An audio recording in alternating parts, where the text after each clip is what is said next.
ये फिटर के important question की सीरीज में जो 50-50 क्वेश्चन हमें चलाने हैं, 50-50 क्वेश्चन हमें डिस्कस करने हैं, उसकी सीरीज में आज का पहला क्वेश्चन है प्रश्न नंबर 101 यानी 101। What is the reason for scratches produced on filed surfaces?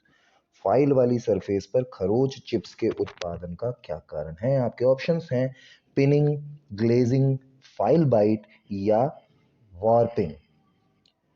तो इसका सही आंसर है ए, पिनिंग। बढ़ते हैं अपने अगले प्रश्न की ओर। प्रश्न क्रमांक 102 आपके सामने आ चुका है।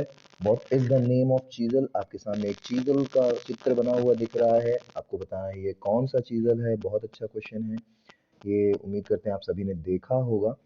आपके ऑप्शंस हैं flat chisel, web chisel, cross cut chisel या डायमंड कट चीजल।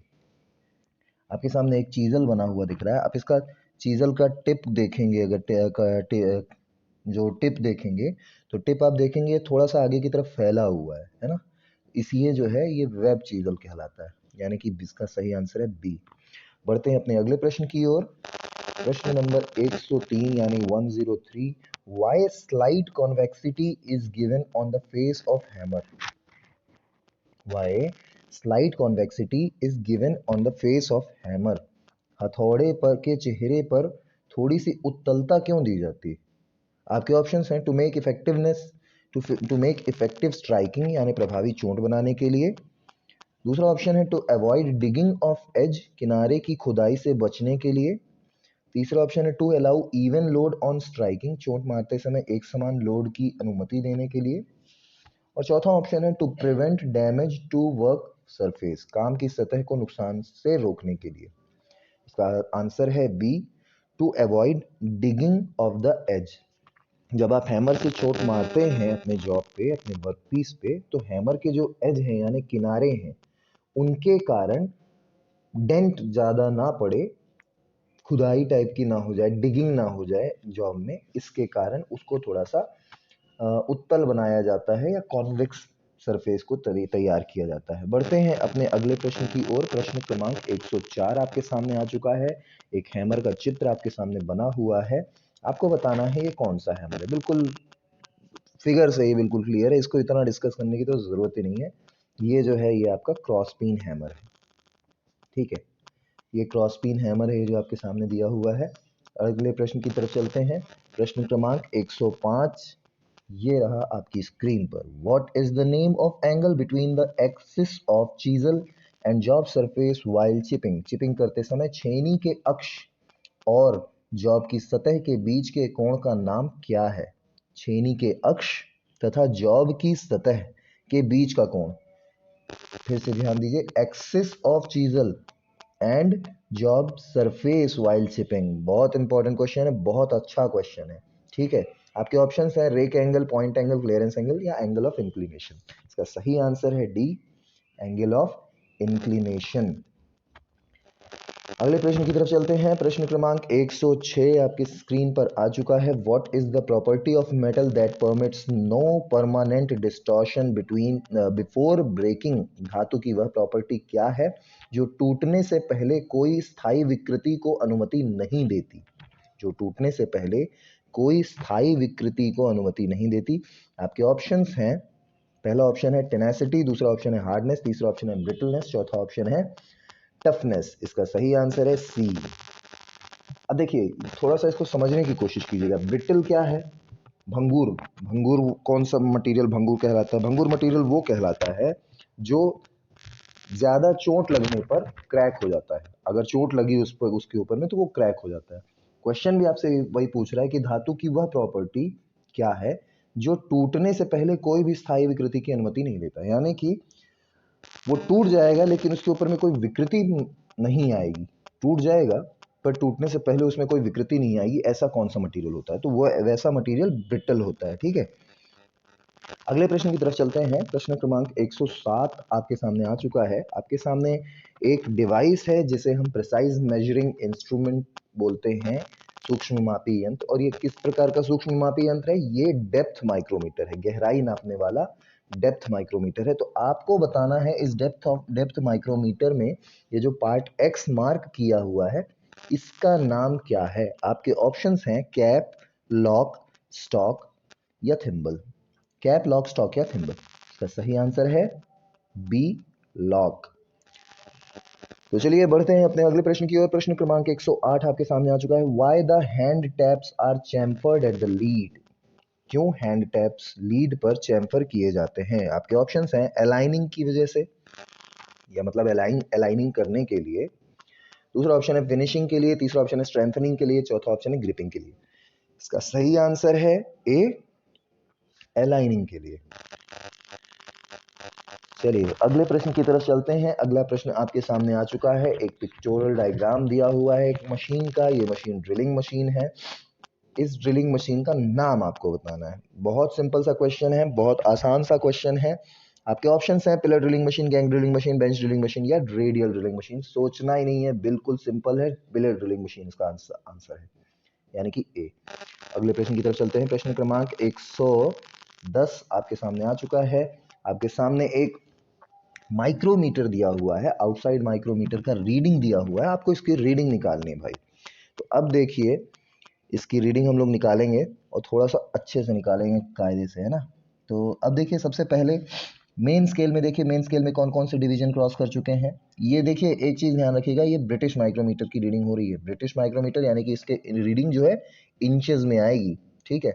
तो 3 तो है ही है, 3 तो है, ठीक है।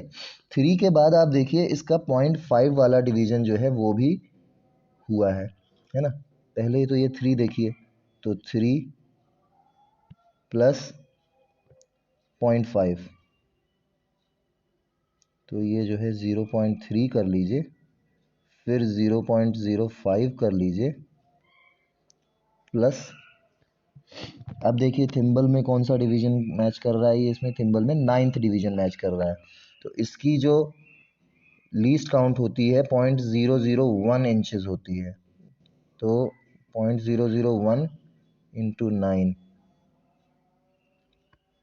तो ये इसकी लीस्ट काउंट कितनी होती है? इसकी लीस्ट काउंट होती है 0.001। और थिम्बल वाला कौन सा डिवीजन मैच कर रहा है? ये 9th डिवीजन मैच कर रहा है। तो इसकी रीडिंग आएगी 0.009, ठीक है, 0.009। अब इसमें किसको किसको प्लस करना है? 0.05 को तथा 0.3 को।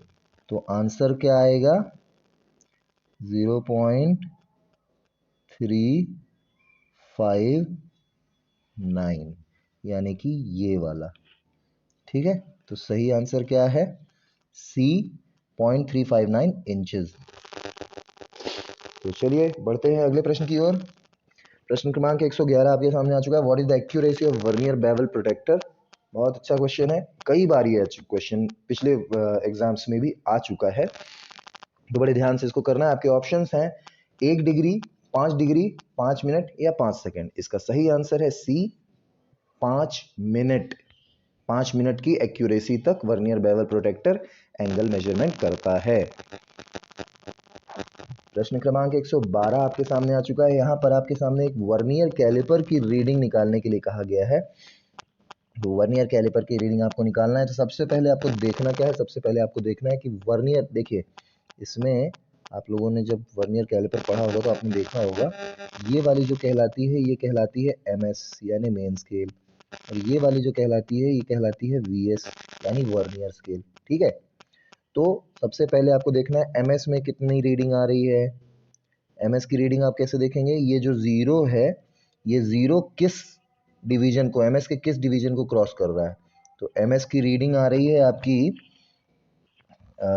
MS की रीडिंग आ रही है 30, 35, 31, 34, 35। तो 35 है MS की रीडिंग, ओके। MS की रीडिंग आपकी 35 है। देन आपका कौन सा डिवीजन मैच कर रहा है? आपका 25th डिवीजन मैच कर रहा है। तो VS की रीडिंग क्या है? VS की रीडिंग है 25 into what? Into the least count. Least count है इसका 0.02। तो ये कितना हो जाएगा? ओके, तो अगर ये 0.5 हो जाएगा तो अब आपको इसको टोटल करना है। तो रीडिंग देखिए, अब इसकी रीडिंग कैसे निकलेगी, इसकी रीडिंग निकलेगी 35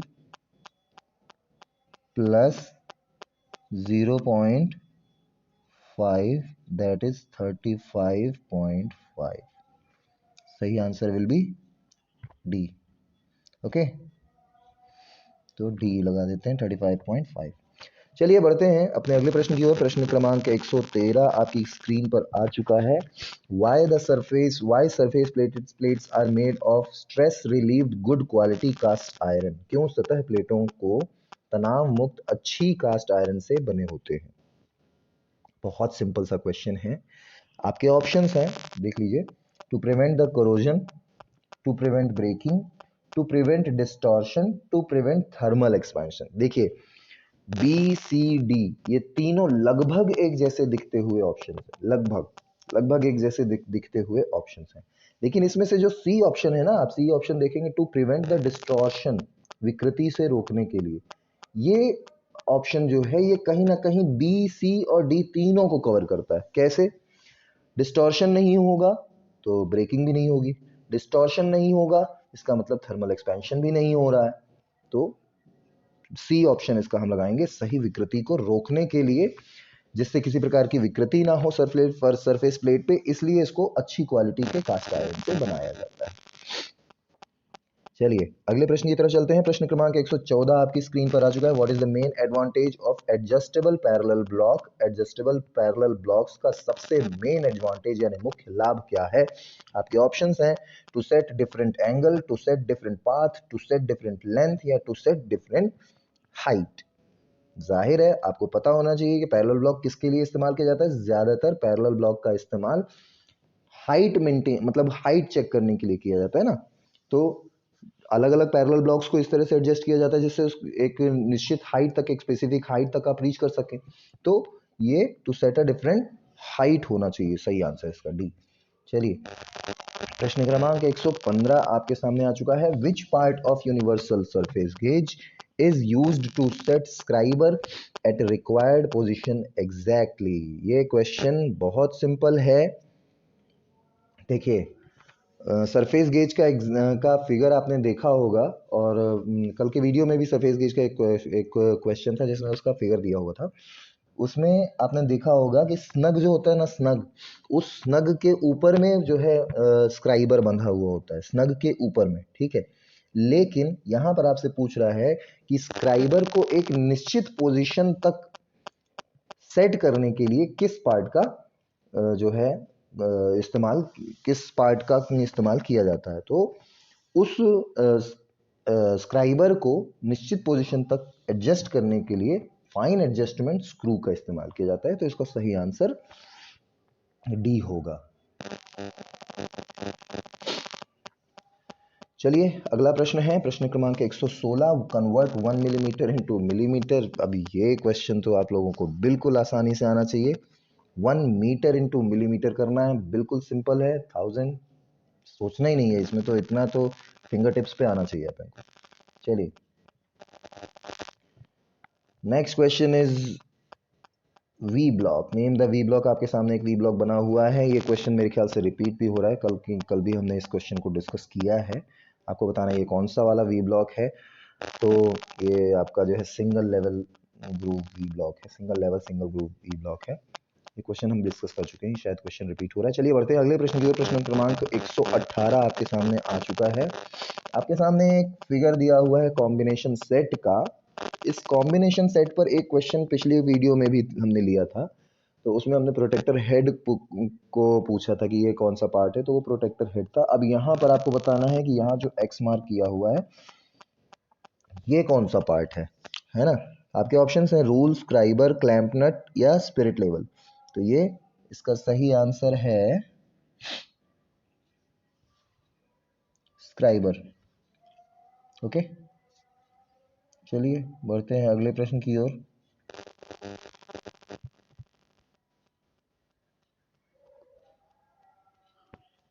अगला प्रश्न है प्रश्न क्रमांक 119। Which caliper is used to find the centre of round bar. Centre of round bar को फाइंड आउट करने के लिए कौन सा कैलिपर यूज किया जाता है?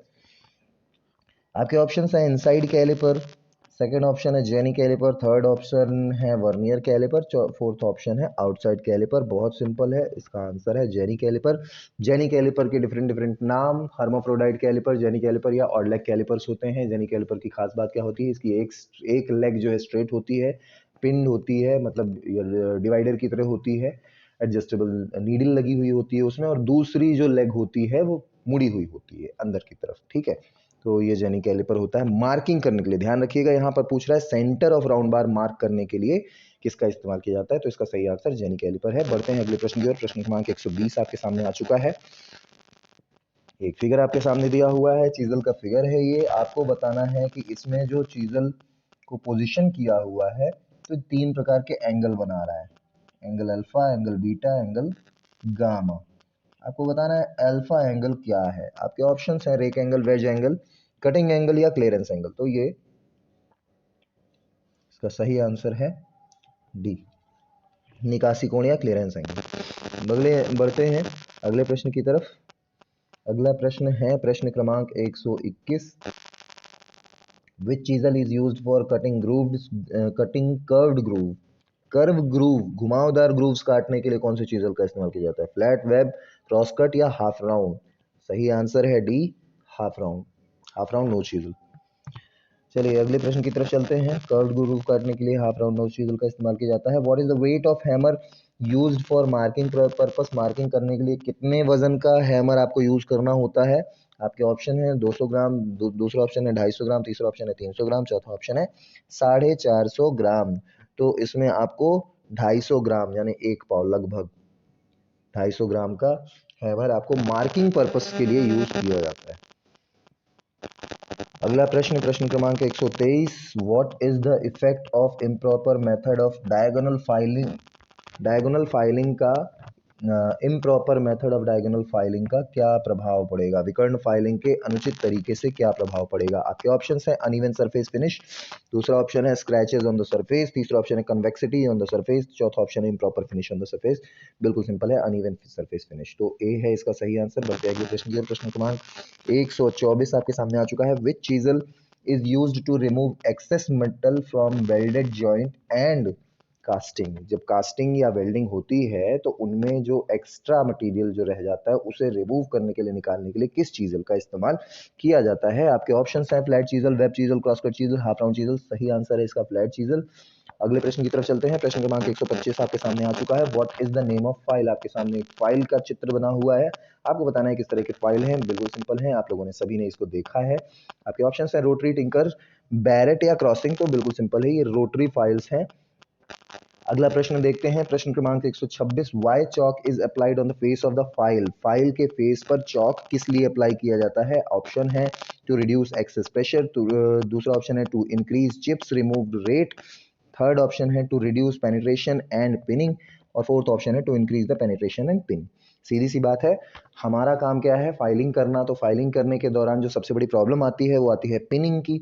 तो चौक जो हम अप्लाई करते हैं वो पिनिंग के लिए, पिनिंग को रिड्यूस करने के लिए, कम से कम करने के लिए हम चौक इसके ऊपर में अप्लाई करते हैं। चलिए बढ़ते हैं अगले प्रश्न की ओर। प्रश्न क्रमांक जो है 127 आपके सामने आ चुका है। What is the use of fine pitch hacksaw blade? Fine pitch hacksaw blade का उपयोग क्या है? आपके ऑप्शंस हैं to cut soft metal, to cut high speed metal, to cut high carbon steel, या to cut conduit and other thin tubes.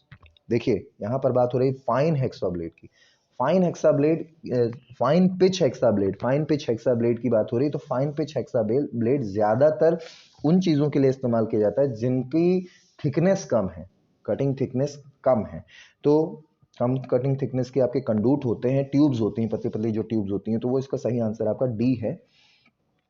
चलिए बढ़ते हैं अगले प्रश्न की ओर। प्रश्न क्रमांक 128 आपके सामने आ चुका है। Calculate the tap drill size for M10 to 121.25।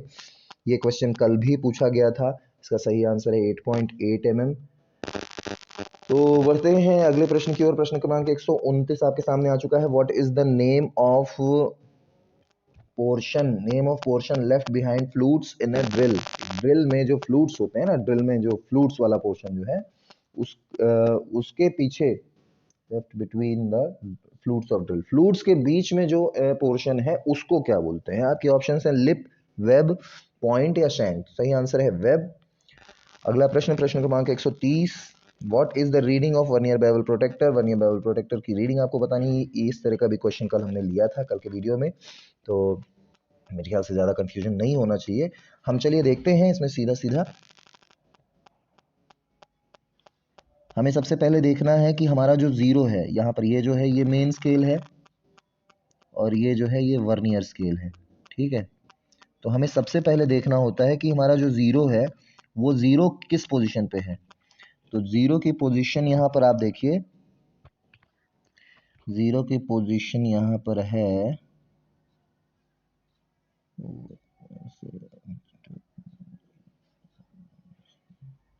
90, 100, 120, 127, 23,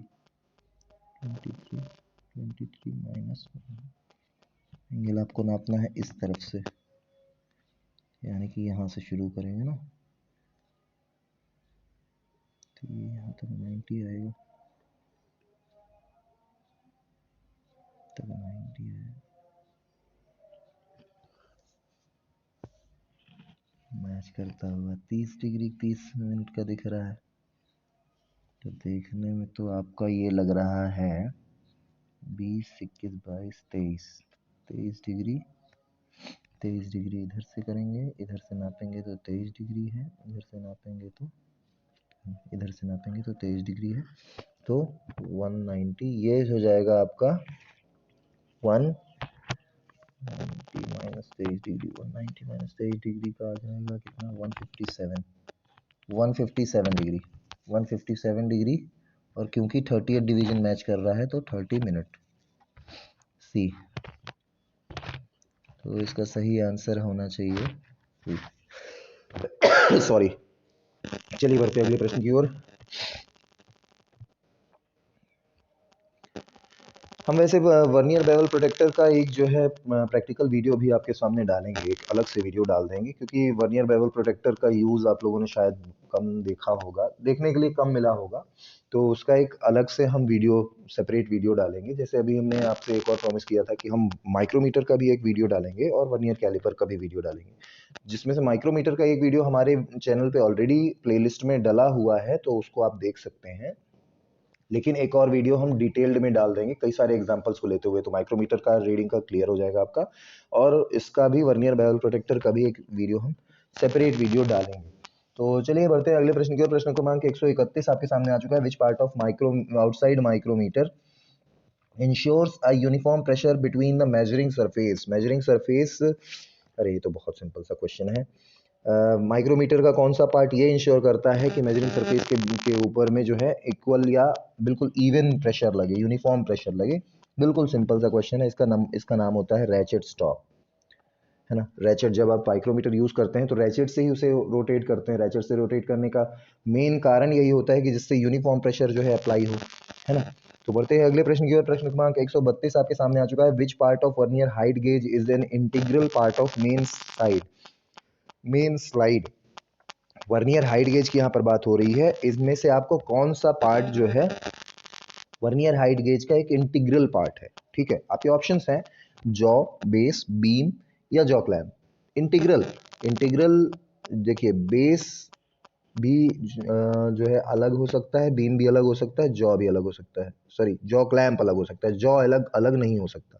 तो अगर जॉ अलग नहीं हो सकता तो जॉ ही इसका इंटीग्रल पार्ट है, ठीक है।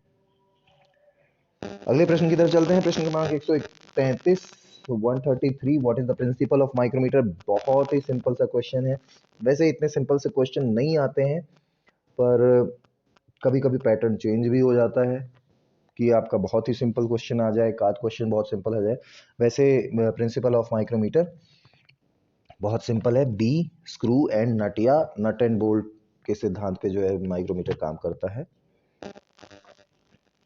अगला प्रश्न, प्रश्न क्रमांक 134, how the wide range of depth can be measure in depth micrometer? Depth micrometer में ये जो ज्यादा रेंज की गहराई को कैसे नापा जा सकता है? आपके ऑप्शन हैं लेंदी स्लीप, लेंदी स्पिंडल, एडजस्टेबल बेस या equipped with set of extension rod. जाहिर है equipped with set of extension rod, extension rod extra जो एक्सटेंशन रॉड्स लगा करके ही जो है ज़्यादा गहरी लंबाई को हम नाप सकते हैं।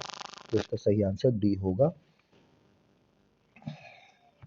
अगला प्रश्न, प्रश्न क्रमांक 135, दोबारा आपके सामने माइक्रोमीटर की रीडिंग लेने के लिए प्रश्न आ चुका है ये, लेकिन ये भी माइक्रोमीटर आपका ब्रिटिश वाला है, इंच वाला, तो इसमें भी आपको ध्यान देना है। तो सबसे पहले आपको क्या ध्यान देना है कि मेन स्केल का डिवीजन आप देखिए। मेन स्केल में आप देखेंगे, मेन स्केल में मेन स्केल में 0.7 है प्लस 0.05 है, ठीक है, प्लस 0.005 है, फिर 10 11 12 तो 5 6.7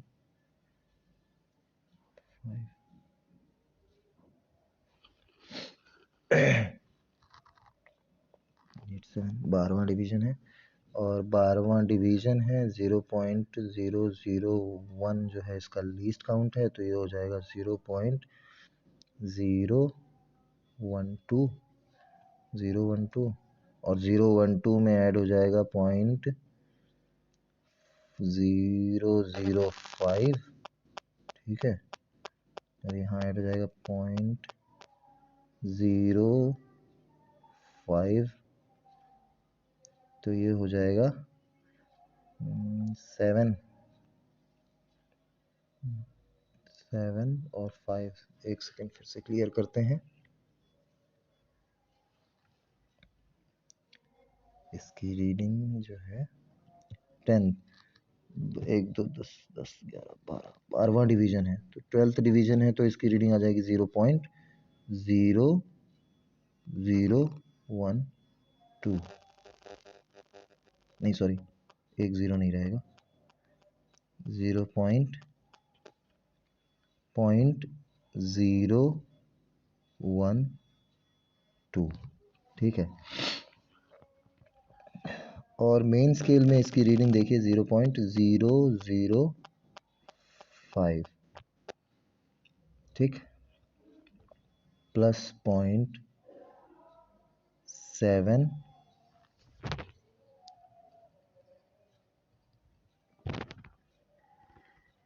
7 7 8 7 6 7। ये रीडिंग मुझे कुछ गलत दिख रही है, मतलब जो ऑप्शन है वो ऑप्शन कुछ गलत दिख रहे हैं। इसको जब आप प्लस करेंगे तो इसकी रीडिंग आनी चाहिए 0.767 इसकी रीडिंग आनी चाहिए, लेकिन वो ऑप्शन नहीं है आपके पास, तो इस क्वेश्चन को भी हम थोड़ा सा स्किप कर देते हैं। इसका ऑप्शन, सही ऑप्शन इसमें मौजूद नहीं है। चलिए बढ़ते हैं अगले प्रश्न की ओर, इसको स्किप कर देते हैं। तो अगला प्रश्न है प्रश्न क्रमांक 136, विच part of bevel protector contact with inclined surface while measuring के दौरान, मापन के दौरान बेवल प्रोटेक्टर का कौन सा हिस्सा इंक्लाइंड सतह के कांटेक्ट में होता है? आपके ऑप्शन हैं डायल, डिस्क, ब्लेड या स्टॉक। सही आंसर है ब्लेड। चलिए बढ़ते हैं अगले प्रश्न की ओर। प्रश्न क्रमांक 137 आपके सामने आ चुका है। Which part in drilling machine is to achieve different speed? Drilling machine में कौन सा भाग विभिन्न गति प्राप्त करने के लिए है? आपके ऑप्शंस हैं flat pulley, jockey pulley, stepped pulley या fast and loose pulley, sorry. इसका सही आंसर है स्टेप्ड पुली। स्टेप्ड पुली होती है, इसी कारण से आप जो है स्पीड को मैन्युअली चेंज कर सकते हैं, डिफरेंट स्पीड पे ला सकते हैं बेल्ट को चेंज करके, है ना। तो स्टेप पुली जो है ड्रिलिंग मशीन को स्पीड चेंज करने में मदद करती है। अगले प्रश्न की तरफ चलते हैं। प्रश्न क्रमांक 138 आपके सामने आ चुका है। आपके सामने ये ग्राइंडर का पिक्चर दिया हुआ है। ये ग्राइंडर एक्चुअल में पेडिस्टल ग्राइंडर कहलाता है। पेडिस्टल ग्राइंडर में आपको एक्स मार्क का नाम बताना है, जो भी एक्स पार्ट बना हुआ है ना, इसका नाम आपको बताना है। आपके ऑप्शंस हैं टूल रेस्ट, आई शील्ड, व्हील गार्ड या ग्राइंडिंग व्हील। तो ये टूल रेस्ट है ए। अगला प्रश्न है प्रश्न क्रमांक 139 यानी 139। आपके सामने एक फाइल का चित्र बन करके आ गया है। ये फाइल का नाम आपको बताना है। आपके ऑप्शन है hand file, रास्प cut file, single cut file, curve cut file. वैसे ये रास्प कट फाइल लग रहा है तो ये बी ही होगा।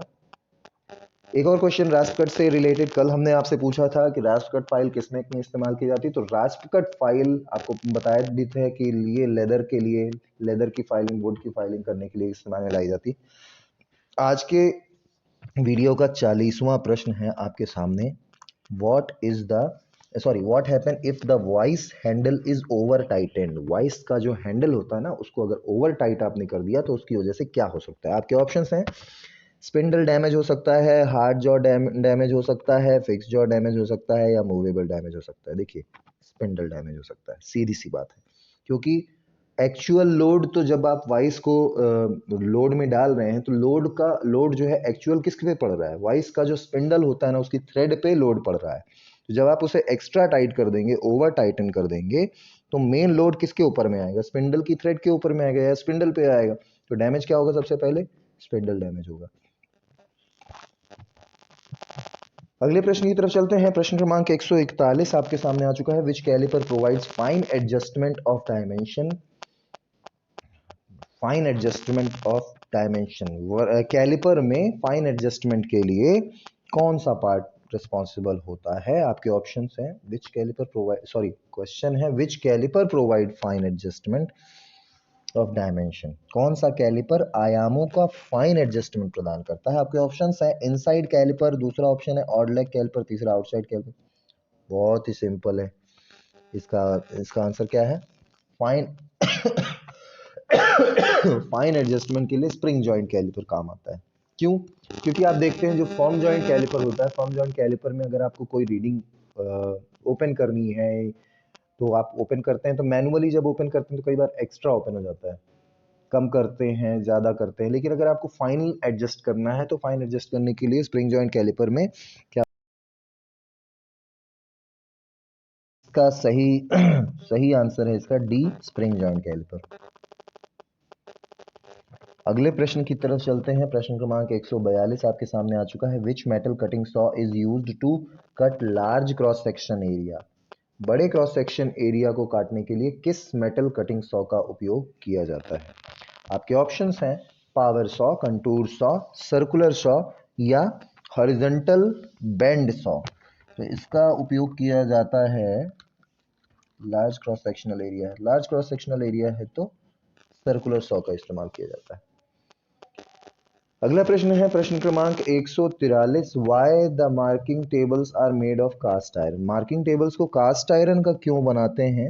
आपके ऑप्शंस हैं क्योंकि सेल्फ रूब्रिकेटिंग होना चाहिए, दूसरा ऑप्शन है मेक मोर रिजिडिटी, तीसरा ऑप्शन है मेंटेन द एक्यूरेसी और चौथा ऑप्शन है प्रिवेंट द थर्मल एक्सपेंशन।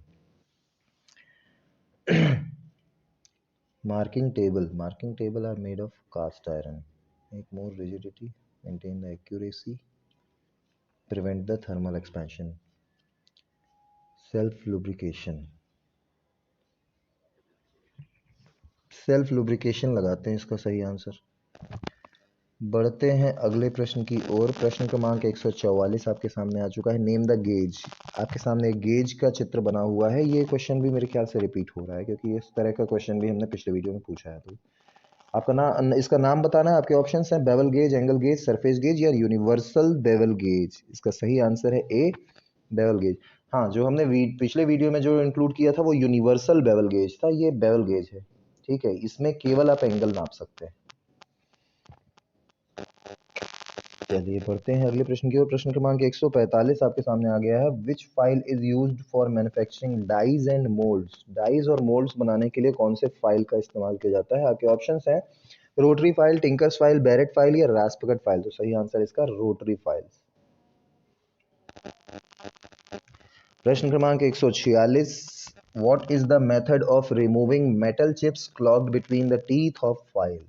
दांतों के बीच में, फाइल के दांतों के बीच में जो मेटल क्लॉग हो चुका है, चिप्स क्लॉग्स हो चुके हैं, उनको रिमूव करने का क्या तरीका है। आपके ऑप्शंस हैं brush, wire brush, copper strip या चॉक पाउडर। इसका सही आंसर कॉपर स्ट्रिप है। प्रश्न क्रमांक 147, which vice is used for holding small work that requires filing और ड्रिलिंग। छोटे छोटे कार्य जिसमें फाइलिंग या ड्रिलिंग की आवश्यकता होती है उनको पकड़ने के लिए किस वाइस का उपयोग किया जाता है? आपके ऑप्शंस हैं pin vice, pipe vice, hand vice या tool makers vice. Which vice is used for holding small work and requires filing और drilling? Tool makers vice, D. प्रश्न क्रमांक 148, which hexa blade is used for cutting along curved line? Curved line के along cutting करने के लिए विच hexa blade, कौन सा hexa blade use किया जाता है? आपके ऑप्शंस हैं HSS यानी हाई स्पीड स्टील ब्लेड, दूसरा ऑप्शन है ऑल हार्ड ब्लेड, किसी भी प्रकार के जो हार्ड ब्लेड्स होते हैं वे, तीसरा ऑप्शन है फ्लेक्सिबल ब्लेड और चौथा ऑप्शन है डायमंड ब्लेड। तो इसका सही आंसर है सी, फ्लेक्सिबल ब्लेड। अगले प्रश्न की तरफ देखते हैं। अगला प्रश्न है प्रश्न क्रमांक 149, which chisel is used for cutting keyway? Keyway काटने के लिए कौन सा चीजल इस्तेमाल किया जाता है? बहुत सिंपल सा क्वेश्चन है। आपके ऑप्शंस हैं flat chisel, crosscut chisel, punching chisel या डायमंड पॉइंट चीजल। सही आंसर है बी, क्रॉसकट चीजल। आज के वीडियो का अंतिम प्रश्न आपके सामने आ चुका है और ये बहुत ही आसान सा प्रश्न है। इसका आंसर आप सभी को पता होगा, उम्मीद करते हैं कि आप सभी को पता होगा। तो चलिए इस क्वेश्चन का आंसर हम नहीं बताते हैं, इसका आंसर आप हमें कमेंट करके बताइए इसका सही आंसर क्या है। आपके सामने एक हैमर का चित्र बना हुआ है, इसमें इस हैमर में एक्स मार्क किया हुआ, बहुत सिंपल सा है। आपको बताना है कि ये जो एक्स मार्क किया हुआ इसका मतलब, इसका नाम क्या है, इस हैमर के इस पार्ट का नाम क्या है? बताइए कमेंट करके, जल्दी जल्दी बताइए। तो देखते हैं कि आप तैयारी साथ में कर रहे हैं या नहीं कर रहे हैं। तो कर दिए तैयारी अच्छे से करिए भाई, सेलेक्ट होइए और बढ़िया से जॉब करिए, गवर्नमेंट जॉब करिए। तो ये थे आज की क्लास के 50 क्वेश्चन, जिसमें से 49 क्वेश्चन के ही हमने आंसर आपको बताए हैं। 50वें क्वेश्चन का आंसर हम आपसे पूछ रहे हैं, आप कमेंट करके हमें आंसर ज़रूर बताइए। और उम्मीद करते हैं आज का ये वीडियो आपको अच्छा लगा होगा। अगर ये वीडियो अच्छा लगा तो वीडियो को लाइक करें दोस्त। तो उम्मीद करते हैं कि आपको आज का हमारा ये वीडियो अच्छा लगा होगा। अगर ये वीडियो अच्छा लगा तो वीडियो को लाइक करें, दोस्तों के साथ शेयर ज़रूर करें, क्योंकि हो सकता है आपके शेयर करने से ये वीडियो जो है किसी ऐसे व्यक्ति तक पहुंच सके जिसे इसकी ज़रूरत हो। वीडियो को शेयर करें और चैनल को अगर अब तक सब्सक्राइब नहीं किया है तो चैनल को सब्सक्राइब कीजिए। बेल आइकन ज़रूर प्रेस कर दीजिए, क्योंकि हम रोज़ इस तरह की वीडियोस लेकर के आएंगे तो आपके कोई भी वीडियोस मिस ना हो। तो बेल आइकन प्रेस कर दीजिए जिससे हमारे वीडियोस का नोटिफिकेशन आपको प्राप्त होता रहे। और बने रहिए मैकटेक ITI यूट्यूब चैनल के साथ। आपका दिन शुभ हो।